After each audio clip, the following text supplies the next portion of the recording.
Un atelier de 3 jours de sensibilisation sur le profil de risque d'inondation et de sécheresse dans le bassin de la Volta s'est ouvert ce lundi 11 avril 2022 dans la commune de Cocody à Abidjan. Cette activité se tient dans le cadre du projet Intégrer la gestion des inondations et de la sécheresse et de l'alerte précoce pour l'adaptation au changement climatique dans le bassin de la Volta, projet VFDM, afin de sensibiliser sur les menaces dues au changement climatique dans le bassin de la Volta. Alors c'est sûr que le travail qu'on a réalisé ça a été mené à l'échelle de tous les bassins de la Volta, dont la Côte d'Ivoire fait partie par une portion pas énorme de son territoire, mais c'est toujours très important.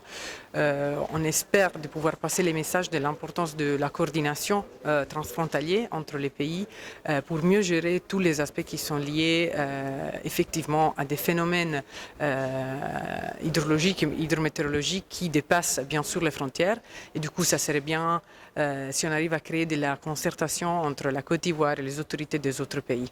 Étaient présents à cette première journée de travail les acteurs des institutions et agences nationales en charge de la météorologie, de l'hydrologie, de la gestion des ressources en eau et de la protection civile. La séance a été également rehaussée par la présence du colonel Oualoukolu Beauséjour, représentant du ministre des Eaux et Forêts de Côte d'Ivoire.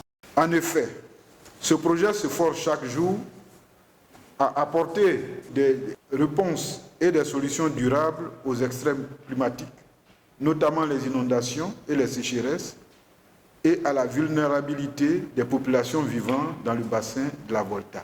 Le directeur exécutif de l'autorité du bassin de la Volta a saisi également l'occasion pour interpeller les décideurs à l'élaboration de plans d'action de prévention des risques présentés.